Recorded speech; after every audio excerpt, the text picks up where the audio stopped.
Hello दोस्तों, स्वागत है एक बार फिर से आपके अपने YouTube channel study with Hussain में। आज के इस वीडियो में हम बात करेंगे ट्रामाडोल हाइड्रोक्लोराइड मेडिसिन के बारे में।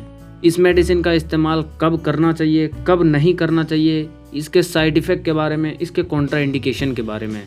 तो जानने के लिए बने रहिए वीडियो के एंड तक, क्योंकि किसी भी मेडिसिन की अधूरी जानकारी आपके लिए घातक हो सकती है। तो चलिए शुरू करते हैं। तो ट्रामाडोल हाइड्रोक्लोराइड जो है, ये एक जेनरिक नेम है और इसके ट्रेड नेम जो होते हैं वो आपको मार्केट में कई नाम से मिल सकते हैं, जैसे ट्रामासिप, टॉपडोल, अल्ट्राम, डोमाडोल इंजेक्शन। ये मेडिसिन कैप्सूल के रूप में, टैबलेट के रूप में, इंजेक्शन के रूप में आसानी से आपको मिल जाती है।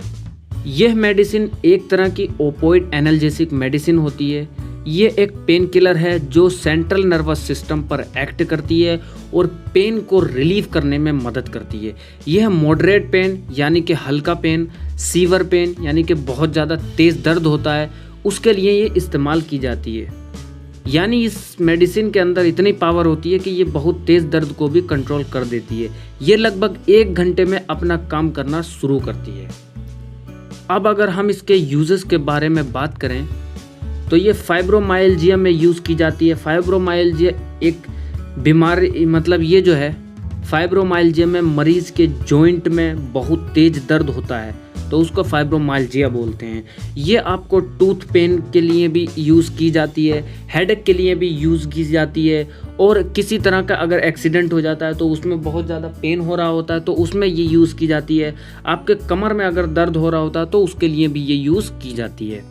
साथ ही साथ अगर आपको किसी पेन किलर से दर्द ख़त्म ना हुआ हो, जैसे एग्जाम्पल के तौर पर हम बात करें, डेक्लोफेनेक सोडियम होती है, आइबुप्रोफेन होती है, पैरासीटामोल, निमोसलाइड होती है, और भी जो पेन किलर होती हैं, अगर उनके खाए हुए द्वारा अगर आपका पेन ठीक नहीं हो रहा होता है तब ये ट्रामाडोल मेडिसिन का इस्तेमाल आप कर सकते हैं। साथ ही साथ अगर कोई भी मनुष्य नशा छोड़ना चाहता है, जैसे कि भांग का नशा, अफीम का नशा, गांजा का नशा, चरस का नशा, ये सब अगर छोड़ना चाहता है, क्योंकि ऐसा होता है जब कोई भी इंसान बहुत ज़्यादा नशा करता है लेकिन वो अचानक छोड़ता है तो उसको शरीर में बहुत ज़्यादा दर्द होता है, थकान होती है, उसको आलस फील होता है, उसको बहुत नींद आती है, तब इस मेडिसिन का इस्तेमाल किया जाता है।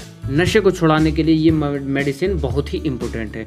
अब बात करें हम इसके कॉन्ट्रा इंडिकेशन की, यानी कि कौन कौन से ऐसे पेशेंट हैं जो इस मेडिसिन का इस्तेमाल नहीं कर सकते, किस किस कंडीशन में इस मेडिसिन का इस्तेमाल नहीं किया जा सकता। तो सबसे पहला है प्रेगनेंसी। प्रेग्नेंट वुमेन कोई होती है तो उसका प्रेगनेंसी में ये इस्तेमाल नहीं की जा सकती। दूसरी होती है लैक्टेशन मदर, यानी कि जो बच्चों को दूध पिला रही होती है मदर, छोटे बच्चों को दूध पिलाती है, उनको ये मेडिसिन नहीं दी जाती। तीसरी होती है लीवर प्रॉब्लम, किसी तरह की लीवर प्रॉब्लम है, अगर लीवर में किसी तरह की कोई दिक्कत आ गई है तब भी ये मेडिसिन नहीं दी जाती। किडनी प्रॉब्लम, किडनी फेलियर वगैरह हो जाता है तो उसमें भी ये मेडिसिन नहीं दी जाती है। और साथ ही साथ ये बच्चों को लिए बिल्कुल नहीं होती। 12 साल से जो कम के बच्चे होते हैं उनके लिए ये बिल्कुल भी प्रिस्क्राइब नहीं दी जाती। और ओल्ड एज, जो बहुत ज़्यादा ओल्ड एज हो गए होते हैं, जो पेशेंट की बहुत ज़्यादा एज हो जाती है, उनको भी ये मेडिसिन नहीं दी जाती। तो इस कंडीशन में ये मेडिसिन नहीं दे सकते। अब अगर हम बात करें इसकी सावधानियां की, कौन कौन सी सावधानियां बरतनी चाहिए आपको इसको यूज़ करने से पहले। अगर आप ट्रामाडोल मेडिसिन का लंबे समय तक यूज़ करते हैं तो आपको अस्थमा की प्रॉब्लम हो सकती है, सांस लेने में दिक्कत हो सकती है, ब्रीथिंग प्रॉब्लम हो सकती है। और अगर आप अल्कोहल का यूज़ करते हैं, यानी कि दारू शराब वगैरह पीते हैं, तो उसके साथ तो बिल्कुल भी यूज़ ना करें, क्योंकि आपको इससे बहुत ज़्यादा नींद आ सकती है, इससे आपके लत लग सकती है। तो ये कंडीशन होती हैं इसकी, कौन कौन सी सावधानियां बरतनी चाहिए। अगर अब हम इसके बात करें कॉमन साइड इफ़ेक्ट की, इस मेडिसिन के कॉमन जो साइड इफ़ेक्ट देखने को मिलते हैं वो कौन कौन से होते हैं। सबसे पहला होता है कॉन्स्टिपेशन। अगर कॉमन इसका साइड इफ़ेक्ट आपको कॉन्स्टिपेशन देखने को मिल सकता है। नोज़िया हो सकती है, वोमिटिंग हो सकती है। नोज़िया मतलब होता है कि वोमिटिंग आने की फीलिंग होती है। अगर स्टमक में पेन हो सकता है किसी तरह का, आपको टाइटनेस बहुत ज़्यादा हो सकती है, और डिजीनेस यानी कि चक्कर आपको आ सकते हैं, हेडेक हो सकता है, ईचिंग हो सकती है, और ड्राई माउथ हो सकता है, यानी कि आपका माउथ जो होता है बहुत ज़्यादा सूखा हो सकता है, और जो आपका हार्ट में जलन हो सकती है, जिसे हम सीने में जलन हो सकती है, और इसके अलावा अगर किसी भी तरह का अगर आपको कुछ भी साइड इफ़ेक्ट दिखाई दे तो तुरंत आपके अपने नज़दीकी डॉक्टर से ज़रूर मिलें। अब अगर हम इसके बात करें विड्रॉल सिम्टम के बारे में, विड्रॉल सिम्टम क्या होते हैं?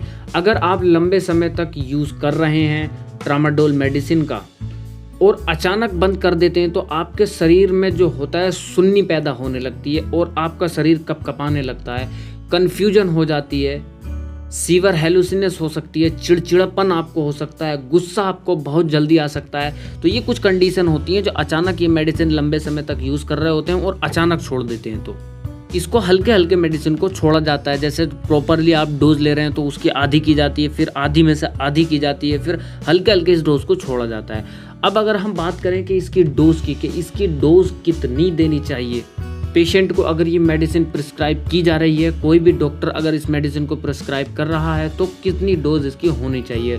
तो ये पेन के लिए एडल्ट में 17 साल से ऊपर जो होते हैं उनकी डोज जो होती है 50 से 100 mg यानी कि 50 to 100 mg ओरली 4 से 6 घंटे में देते हैं पेन के लिए।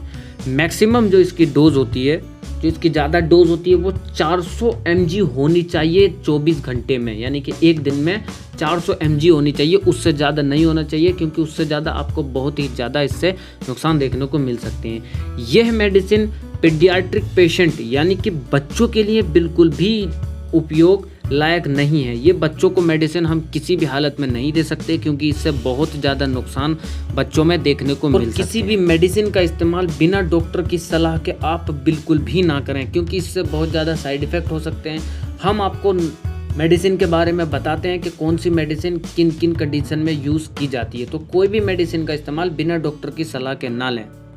आज के लिए इतना ही। वीडियो कैसा लगा कमेंट करके ज़रूर बताइएगा और अभी तक आपने हमारे चैनल को सब्सक्राइब नहीं किया तो चैनल को ज़रूर सब्सक्राइब कीजिएगा, साथ ही साथ बेल आइकन को प्रेस कर दीजिएगा ताकि आने वाले नोटिफिकेशन आपको मिलती रहे और आप हमारी सबसे पहले वीडियो देख पाएँ।